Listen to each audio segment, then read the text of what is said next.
Pernah nggak sih kamu lagi scroll marketplace, tiba-tiba barang yang kamu pikirin kemarin muncul di depan muka? Kayak semesta bekerja keras biar dompet kamu menderita. Padahal itu bukan semesta, itu tangan tak terlihat.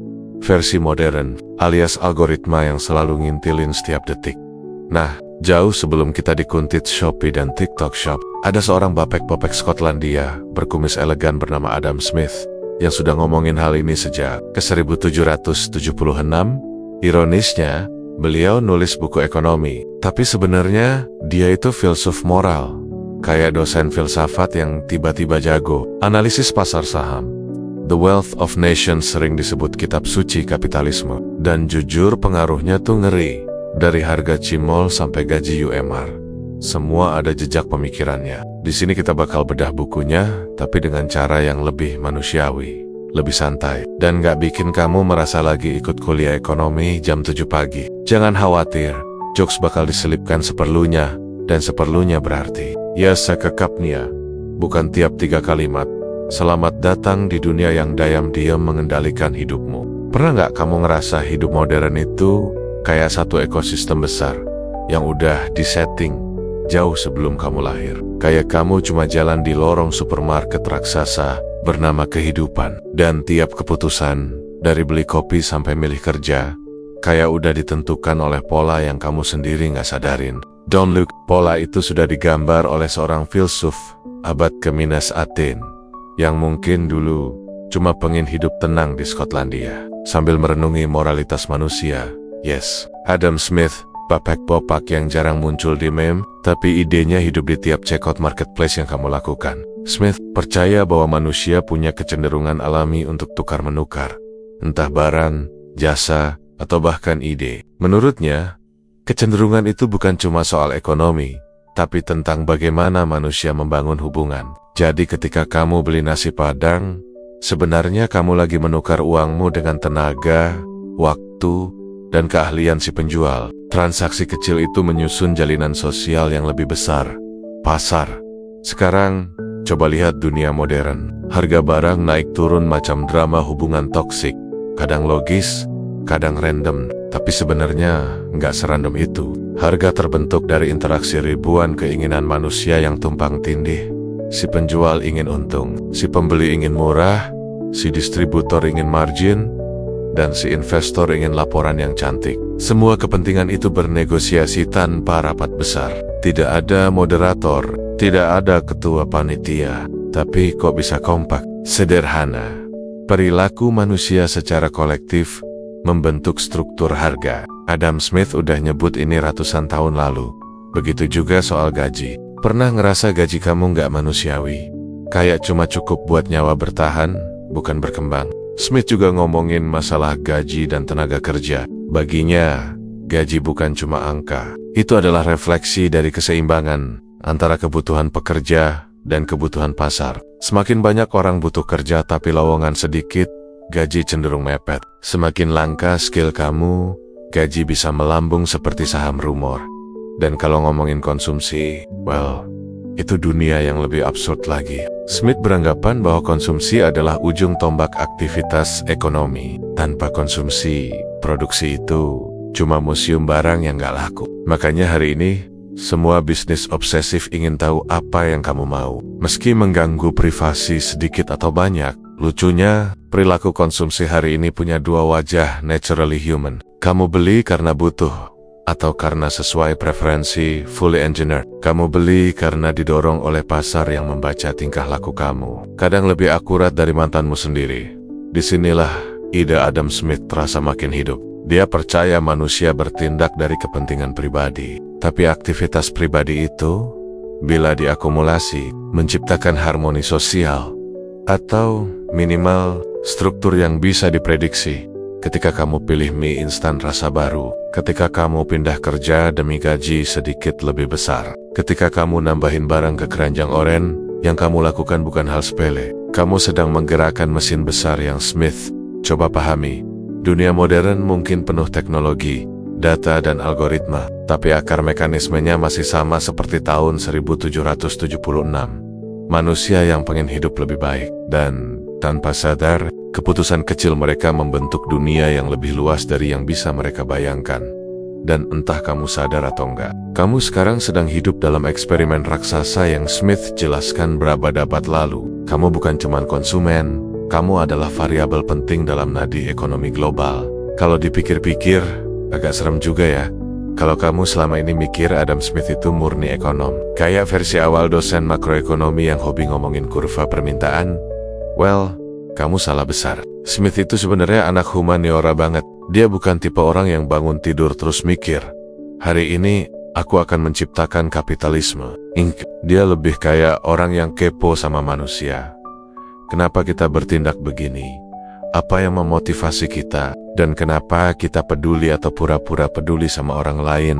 Sebelum nulis The Wealth of Nations, Smith nulis buku tebal berjudul The Theory of Moral Sentiments. Ini buku yang isinya bukan soal pasar, bukan soal gaji, tapi soal simpati, moralitas, dan bagaimana manusia memahami perasaan orang lain. Jadi sebelum dia ngomongin ekonomi, dia ngomongin hati. Literally, menurut Smith, manusia itu makhluk yang tidak sepenuhnya egois. Iya, kita punya kepentingan pribadi, tapi kita juga punya semacam sensor sosial yang membuat kita peduli pada reaksi dan penilaian orang lain. Dia menyebut ini the impartial spectator, kayak suara batin yang duduk di tribun, ngasih komentar, bro, tindakanmu agak kurang etis tuh. Koba Bangen Adam Smith percaya bahwa manusia itu punya kapasitas untuk merasakan simpati, menilai tindakan, dan mencari harmoni sosial. Bukan karena dia romantis, tapi karena dia melihat itu terjadi dalam interaksi sehari-hari. Bahkan ketika orang ngejar keuntungan, mereka tetap mempertimbangkan apa yang layak dilakukan. Jadi lucu kalau ada yang bilang, Smith itu pendukung keserakahan tanpa batas. Padahal, dia tuh tim. Manusia itu kompleks, bro. Bukan cuma mesin uang. Inilah mengapa perspektif humaniora punya pengaruh masif dalam cara dia memahami ekonomi. Ketika dia melihat pasar, dia nggak melihat angka, dia melihat manusia dengan segala drama batinnya. Baginya, pasar hanyalah panggung besar tempat moralitas, kepentingan pribadi, dan kebutuhan sosial bertemu dan bergesekan. Ekonomi bukan sekadar logika dingin. Itu adalah refleksi pola pikir manusia.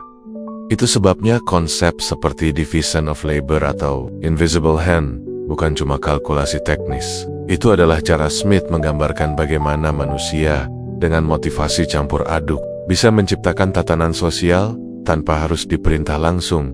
Misalnya, ketika kamu beli kopi dari barista favoritmu, itu bukan cuma transaksi. Ada interaksi sosial, ada rasa percaya, ada penilaian moral kecil seperti gue harus bayar harga yang pantas, atau baristanya lagi capek, kasih senyum deh. Hal-hal kecil ini, menurut Smith, terakumulasi menjadi sistem besar yang kita sebut ekonomi. Di mata Smith, manusia bukan robot pencari keuntungan. Kita itu makhluk yang ingin dihargai, ingin dianggap pantas, ingin hidup bermakna, dan motivasi inilah yang secara tidak langsung menopang pasar.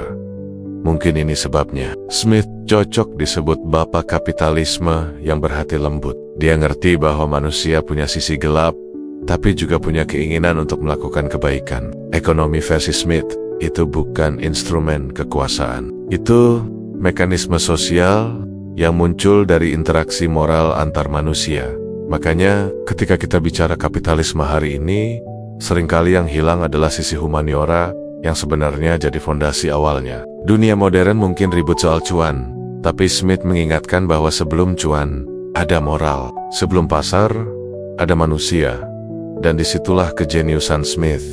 Ia memulai dari hati, bukan dari angka. Ironisnya, justru pendekatan humaniora inilah yang membuat pemikiran ekonominya bertahan ratusan tahun. Coba bayangin, kamu ikut lomba bikin peniti sendirian. Dari motong kawat, melengkungin ujungnya, bikin pengunci, sampai ngecek kualitas. Sounds simple, enggak juga. Kamu mungkin bakal menyerah di peniti ketiga, karena jari kamu mulai protes. Tapi di mata Adam Smith, disinilah letak jeniusnya. Kalau satu orang ngerjain semuanya, hasilnya dikit. Tapi kalau satu pabrik isinya banyak orang, masing-masing fokus satu tahap, boom, produktivitas naik gila-gilaan. Inilah yang Smith sebut division of labor. Pembagian kerja yang super terstruktur. Dan menurut dia, Fenomena ini bukan cuma trik industri, tapi sumber utama kekayaan bangsa. Kedengaran teknis, iya, tapi efek sosialnya luar biasa. Smith melihat bahwa ketika pekerjaan dipisah-pisah, manusia jadi lebih ahli dalam satu hal. Mereka mengulang satu tugas berkali-kali sampai otomatis. Mirip kamu yang suatu hari sadar bisa ngetik kata password tanpa mikir. Ketika semua orang jago di bidangnya masing-masing, produksi meningkat, harga turun, barang makin terjangkau, dan kekayaan kolektif masyarakat naik. Kapitalisme versi early game. Tapi dampaknya nggak cuma ekonomi. Ini juga mengubah budaya kerja. Sebagian orang jadi merasa lebih berharga karena keahliannya spesifik. Semakin spesialis, semakin tinggi nilai. Tapi di sisi lain, ada juga yang merasa hidupnya terjebak rutinitas. Bayangin, kerja dari jam 9 sampai 5, tapi tugas kamu cuma pasang baut nomor 7 selama 20 tahun. Identitasmu bisa ikut mengecil. Smith paham itu. Bahkan dia bilang pembagian kerja bisa bikin manusia bodoh dan sempit kalau keterampilannya cuma satu dan itu saja. Ionis, sistem yang bikin bangsa kaya bisa bikin individu merasa miskin secara makna. Lihat ke dunia modern. Kita hidup dalam puncak ekstrem dari division of labor. Ada orang kerjaannya cuma verifikasi cupcake. Ada yang kerjaannya ngecek apakah chatbot jawabannya sopan. Ada yang kerjaannya bikin skenario background NPC game mobile. Semua spesialis, bahkan sampai level absurd. Tapi di balik itu semua, efisiensi meningkat luar biasa. Kamu bisa pesan barang dari negara lain dan nyampe dalam 2 hari. Kamu bisa beli ponsel yang komponennya dibuat di 20 negara oleh ribuan pekerja yang gak saling kenal. Dan semua itu terjadi berkat pembagian kerja yang kompleks. Smith melihat pembagian kerja bukan sebagai eksploitasi, tapi sebagai mekanisme sosial alami yang muncul dari kecenderungan manusia untuk saling tukar manfaat. Gue jago di sini, lo jago di situ, yuk kita kolaborasi. Simple tapi dalam. Namun, di level identitas, pembagian kerja juga memunculkan pertanyaan eksistensial. Apakah kita bekerja karena passion, atau karena sistem sudah memetakan kita pada peran tertentu? Kita jadi bagian dari mesin besar yang kadang nggak kita pahami sepenuhnya. Tapi Smith nggak pesimis. Menurutnya, selama pembagian kerja diimbangi dengan pendidikan dan kesempatan untuk berkembang, manusia bisa tetap utuh. Bukan sekadar roda gigi dalam pabrik raksasa. Jadi ketika kamu lagi kerja lembur, sambil bertanya-tanya kenapa hidup gue begini banget, ingat, kamu adalah bagian dari eksperimen sosial panjang tentang efisiensi. Pembagian kerja mungkin bikin hidup terasa repetitif, tapi di sisi lain, dunia nggak akan berjalan tanpamu.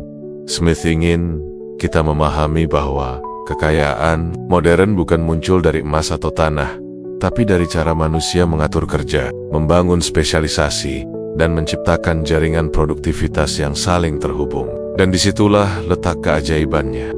Kalau kamu pernah traktir teman makan, lalu berharap dia bakal traktir balik suatu hari, selamat, kamu baru aja mempraktikkan salah satu intuisi dasar Adam Smith soal manusia. Kita bergerak karena kepentingan pribadi, tapi cara kita bergerak itu tetap dibungkus oleh norma, moralitas, dan rasa pantas. Jadi jangan buru-buru merasa jahat. Menurut Smith, itu normal, sangat manusiawi. Smith sadar bahwa manusia punya keinginan kuat untuk hidup lebih baik. Mau untung, mau nyaman, mau aman. Ini bukan sifat buruk. Ini mekanisme bertahan hidup. Tetapi yang bikin menarik adalah kita nggak mengejar kepentingan pribadi dengan cara barbar. Kita tetap mempertimbangkan moral, reputasi, dan penilaian sosial. Bahkan ketika kita sendiri mungkin nggak sadar. Contohnya sederhana. Kamu lihat promo diskon kamu beli Karena? Ya lumayan lah. Itu kepentingan pribadi. Tapi kamu nggak bakal nyerobot antrean panjang sambil dorong-dorong orang ya. Kecuali kamu elit global ketika midnight sale. Tapi itu cerita lain. Ada norma yang menahanmu. Ada struktur moral yang bilang, bro, sabar, jangan bikin chaos. Disinilah Smith menempatkan manusia dengan sangat elegan. Kita bukan malaikat, tapi bukan juga monster.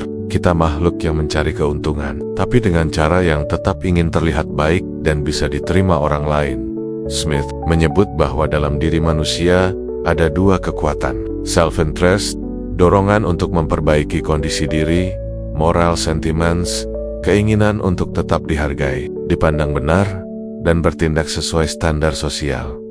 Kedua hal ini bukan musuh, mereka justru mitra kerja, misalnya dalam perdagangan. Penjual mau untung, pembeli mau murah, tapi transaksi bisa terjadi karena ada kepercayaan moral. Penjual nggak bohong soal kualitas, pembeli nggak bayar pakai uang monopoli. Ada etika yang dijaga, tanpa moralitas, pasar bubar.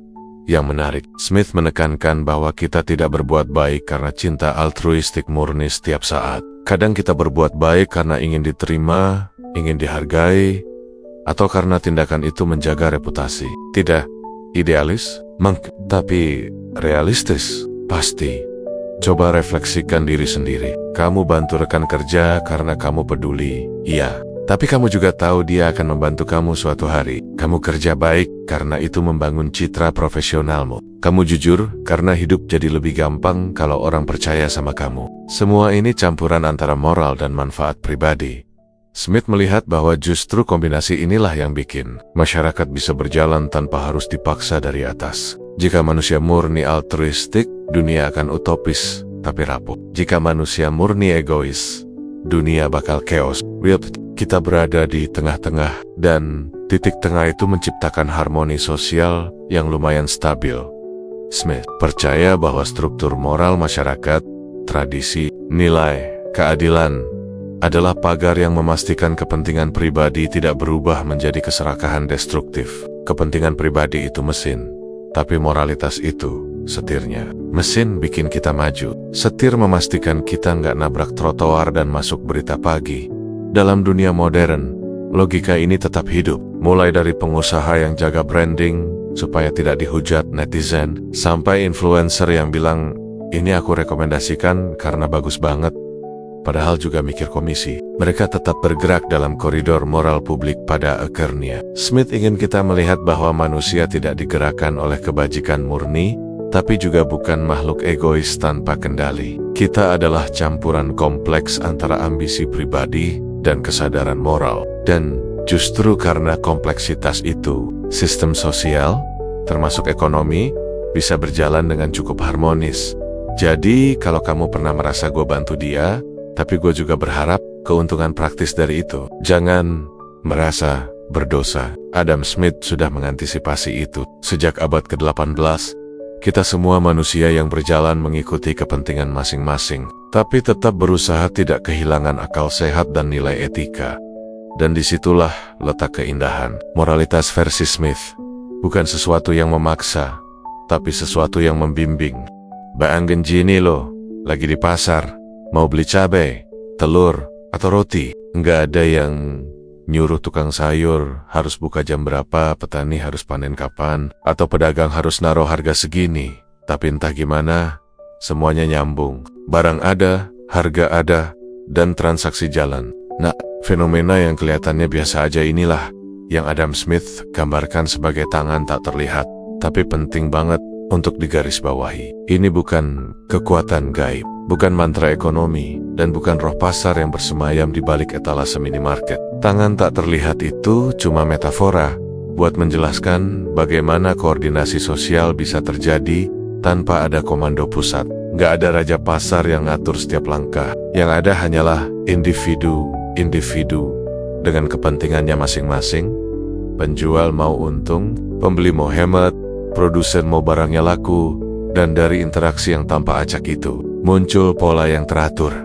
Analogi gampangnya, kayak arus lalu lintas. Walaupun ribuan pengendara punya tujuan berbeda, mereka bisa bergerak bersama dengan relatif teratur cuma karena masing-masing mengikuti insentif dan aturan sederhana. Gak perlu ada orkestra raksasa yang ngatur kapan harus gas dan kapan harus ngerem. Begitu pula di pasar, penjual melihat harga naik, dia termotivasi buat produksi lebih banyak. Pembeli melihat harga terlalu mahal, mereka beli lebih sedikit. Dari tarik ulur ini, tercipta mekanisme penyeimbang alami yang bukan dirancang oleh satu otak tunggal, melainkan muncul dari logika kolektif. Dan yang bikin konsep ini intelektual tapi tetap elegan adalah kesadaran bahwa masyarakat itu bisa mengatur dirinya sendiri, bahkan tanpa blueprint besar atau pusat kendali. Bukan berarti pasar selalu sempurna, kadang mandek, kadang kacau, kadang eksploitatif, tapi inti yang pengen Smith sampaikan justru lebih subtle. Ketertiban bisa tumbuh dari ketidakteraturan jika setiap individu merespons insentif dengan rasional. Ini bukan glorifikasi egoisme, tapi observasi tentang bagaimana perilaku sederhana individu bisa menghasilkan pola kompleks di level sosial. Sama kayak semut-semut yang bisa bikin sarang raksasa tanpa satupun semut yang punya rencana keseluruhan. Jadi saat kita ngomong tangan tak terlihat, jangan bayangkan sosok metafisik yang sibuk menarik tuas di balik layar. Bayangkan jutaan keputusan kecil dari orang biasa yang tanpa disadari saling berkelindan menjadi jaringan koordinasi yang rapi. Singkatnya, ini adalah pengingat bahwa dunia sosial sering bergerak bukan karena seseorang mengendalikannya, tapi karena semua orang berpartisipasi di dalamnya. Kalau ada yang bilang Adam Smith itu pendukung negara, jangan ikut campur sama sekali. Itu sebenarnya salah kaprah yang udah keburu melegenda. Smith bukan sedang memimpikan dunia liar tanpa pemerintah, bukan juga mau manusia hidup kayak mode survival di hutan belantara ekonomi. Just through the wealth of nations. Dia cukup tegas. Negara punya peran, dan perannya itu krusial. Pertama, Smith menekankan fungsi penegakan hukum. Dalam bayangannya, pasar itu kayak arena pertandingan. Semua orang boleh main, semua boleh cari untung. Tapi tanpa wasit yang tegas, permainan berubah jadi kekacauan. Penegak hukum bukan cuma soal polisi atau hakim, tapi struktur kelembagaan yang bikin kontrak dihormati, hak milik diakui, dan orang gak sembarangan ngibuli satu sama lain. Tanpa fondasi ini, pasar bukan efisien, tapi brutal. Kedua, Smith menaruh perhatian serius pada pendidikan. Ia sadar bahwa pembagian kerja yang ekstrem, yang bikin produksi makin efisien, bisa juga bikin manusia merosot jadi makhluk mekanis kalau tidak diseimbangkan. Makanya negara perlu memastikan rakyat punya akses pada pendidikan dasar, supaya warga tetap kompeten, kritis, dan punya kapasitas untuk memahami dunia di luar rutinitas kerja. Buat Smith, pendidikan bukan cuma investasi ekonomi, tapi penopang martabat manusia.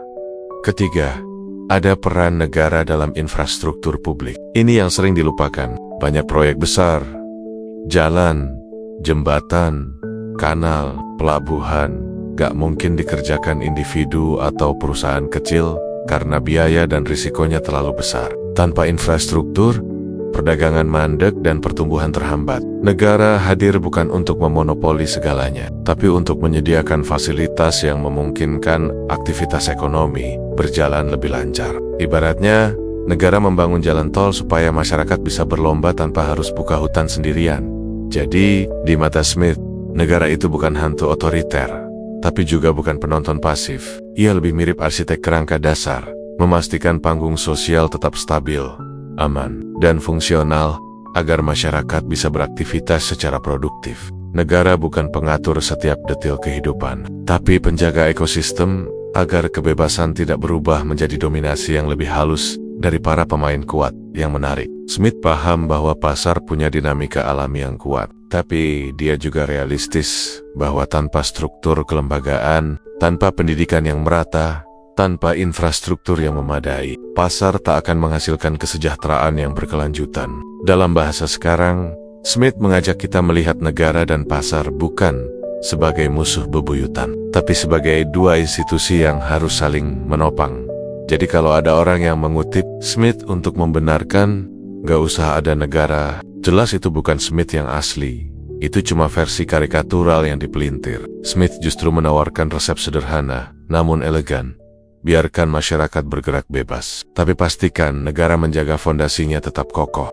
Kalau Adam Smith hidup di era digital, era ketika ponsel kita lebih tahu keinginan kita dibanding pasangan sendiri, mungkin dia bakal bengong sebentar, lalu tersenyum. Karena banyak mekanisme pasar yang ia jelaskan di abad ke-18, ternyata berevolusi menjadi sesuatu yang jauh lebih canggih. Pasar yang berjalan dengan algoritma, data dan kecerdasan buatan. Di masa Smith, perilaku konsumsi lahir dari kebutuhan, kebiasaan lokal, dan preferensi sederhana. Sekarang, kita scrolling sebentar, dan tiba-tiba muncul rekomendasi barang yang kebetulan banget cocok sama mood kita hari itu. Ini bukan sulap, ini big data, kumpulan informasi raksasa tentang kebiasaan kita. Mulai dari jam berapa kita bangun, sampai musik apa yang bikin kita produktif. Data itu, secara ironis, menjadi sumber daya baru yang bahkan lebih berharga daripada tambang emas. Dan inilah yang membuat ide Smith tentang perilaku individu jadi terasa relevan. Dia percaya manusia bertindak berdasarkan kepentingan pribadi. Di dunia digital, kepentingan pribadi kita diterjemahkan menjadi pola-pola konsumsi. Algoritma kemudian belajar, memprediksi, lalu mengarahkan. Kalau dulu harga dan permintaan terbentuk oleh interaksi manusia di pasar, sekarang interaksi itu terjadi dalam ruang virtual yang dihitung dalam mikrodetik oleh AI. Yang menarik, tangan tak terlihat versi digital tidak lagi sepenuhnya tidak terlihat. Ia punya bentuk algoritma rekomendasi. Algoritma inilah yang mengatur apa yang kita lihat, dengar, beli, bahkan apa yang kita pikirkan penting. Ia seperti tangan tak terlihat 2.0, lebih cepat, lebih pintar, dan kadang lebih manipulatif. Smith mungkin akan bilang, Anda tetap mengejar kepentingan pribadi, tapi sekarang ada sistem yang menata kepentingan itu. Nah, Smith juga pasti akan mengingatkan kita bahwa pasar digital ini bukan ruang hampa. Ada platform raksasa yang berperan layaknya pedagang besar era modern, menguasai infrastruktur dan arus informasi. Bedanya, koleksi barang mereka bukan di gudang, tapi di server. Kontrol mereka bukan lewat otot, tapi lewat data. Bagi Smith, kondisi ini pasti memunculkan kekhawatiran klasik. Ketika satu entitas terlalu dominan, pasar kehilangan kompetisi yang sehat. Di sisi lain, efisiensi yang lahir dari dunia digital mungkin akan membuat Smith kagum. Pembagian kerja yang ia jelaskan dengan contoh sederhana, seperti pabrik jarum, kini berubah menjadi pembagian kerja global, difasilitasi oleh teknologi cloud, robotik, dan AI otomatis. Manusia tidak lagi sekadar mengerjakan kegiatan mekanis. Kita mengelola, mendesain, dan memadukan kreativitas dengan teknologi yang bekerja 24/7 tanpa lelah. Tetap saja, pertanyaan humaniora yang selalu ia tekankan muncul kembali. Apakah efisiensi digital ini membuat manusia lebih baik, atau justru semakin terasing? Smith paham bahwa ekonomi tidak bisa dilepas dari manusia sebagai makhluk moral. Dalam dunia digital, moralitas ini ditantang oleh privasi data, bias algoritmik, dan konsumsi impulsif yang didesain dengan presisi psikologis. Maka, mengaitkan Smith dengan zaman sekarang justru membuka refleksi baru. Pasar digital memang lebih pintar, tapi tetap saja digerakkan manusia dengan segala keinginan, ketakutan, dan kelemahannya. AI hanya mempercepatnya, dan pada akhirnya, ide Smith tetap berdiri. Sistem ekonomi adalah cermin dari sifat manusia. Bedanya, sekarang cermin itu terbuat dari kode, server, dan data yang kita berikan tanpa sadar setiap hari. Di bab terakhir ini, kita masuk ke wilayah yang paling manusiawi, tempat di mana teori ekonomi berhenti sekadar hitung-hitungan dan berubah jadi pertanyaan eksistensial. Apakah sistem pasar bikin kita lebih bebas, atau diam-diam mengurung kita dalam penjara sosial versi modern? Karena jujur, hidup di dunia sekarang tuh kadang kerasa seperti paradoks. Kita punya ribuan pilihan, dari kopi, skincare, sampai cara cari jodoh, tapi kok seringnya malah bikin capek. Ini bukan cuma drama anak muda, tapi dilema filosofis. Ketika pilihan makin banyak, kebebasan bisa berubah jadi beban. Adam Smith mungkin bakal bilang, tenang, itu mekanisme pasar. Tapi para pemikir humaniora bakal nyeletuk, bro, itu beban mental juga. Smith percaya pasar memberi ruang bagi manusia untuk mengejar kepentingannya masing-masing. Dalam indahnya teori, ini berarti kebebasan. Tiap orang boleh bekerja, membeli, dan bermimpi sesuai preferensinya. Tapi di dunia modern, terutama era digital, kebebasan itu kadang punya catatan kaki yang panjang. Kita bebas memilih, tapi pilihan kita sering dipandu algoritma. Kita bebas bekerja, tapi ritme kapitalis hustle culture mendorong kita untuk terus produktif. Kadang, sampai lupa istirahat. Kita bebas mengekspresikan diri, tapi media sosial menciptakan standar sosial baru yang diam-diam mengekang. Dengan kata lain, pasar menghadiahkan kebebasan sekaligus tekanan. Seperti teman yang baik hati tapi suka ngasih nasihat pas kamu nggak minta. Di satu sisi, pasar memang membuka ruang kreativitas yang gak pernah dibayangkan Smith. Banyak orang bisa membangun hidup dari hobi, bikin bisnis rumahan, jadi kreator, atau menemukan komunitas lewat internet. Kalau Smith lihat TikTok Shop atau Etsy, mungkin dia bakal senang melihat betapa luasnya peluang ketika manusia berinovasi tanpa banyak batasan. Tapi di sisi lain, pasar juga membangun struktur sosial baru yang bikin kita harus ngikutin ritme tertentu kalau mau dianggap berhasil. FOMO, tekanan kesuksesan di usia muda, standar estetika, sampai kompetisi di dunia kerja yang makin ketat. Semuanya seperti pagar tak terlihat yang mengurung kita sambil bilang, tenang, ini demi peluang dan kebebasan kamu kok. Tapi inilah kenapa humaniora penting. Ia bikin kita sadar bahwa sistem tidak pernah netral. Ada nilai, norma, dan ekspektasi yang membentuk perilaku manusia. Lalu pertanyaannya, apakah pasar itu penjara? Jawabannya nggak sesederhana iya atau enggak. Pasar justru seperti labirin raksasa. Sebagian orang merasa bebas menjelajah, sebagian lagi merasa tersesat, dan sebagian bahkan nggak sadar kalau mereka sedang berjalan mengikuti rute yang sudah digambar sebelumnya. Di titik ini, Smith mungkin akan mengingatkan kita tentang satu hal. Manusia bukan cuma makhluk ekonomi, tapi makhluk moral. Itu berarti selalu ada ruang untuk refleksi, kritik, dan perubahan. Pasar bukan entitas sakral. Ia adalah ciptaan manusia. Dan karena itu bisa diarahkan ulang ketika ia mulai membatasi kemanusiaan kita. Jadi, apakah sistem pasar memberi kebebasan atau menciptakan penjara? Jawabannya, dua-duanya. Pasar membuka pintu sebesar-besarnya, tapi kita tetap harus memilih mau masuk ke ruangan mana. Dan tugas humaniora adalah memastikan pintu itu tidak berubah menjadi jeruji, serta mengingatkan kita bahwa kebebasan sejati bukan cuma soal punya pilihan, tapi juga soal memahami kenapa kita memilih.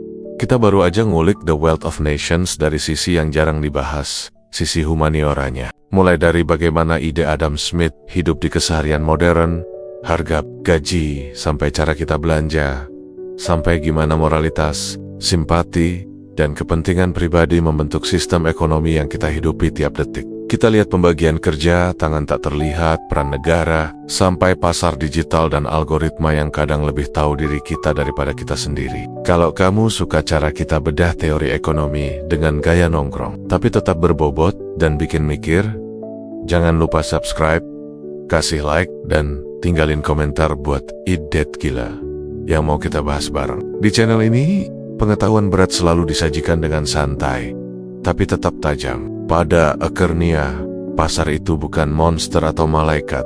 Dia cuma cermin dari siapa kita sebagai manusia. Dan tugas kita adalah memastikan cermin itu nggak bikin kita lupa diri.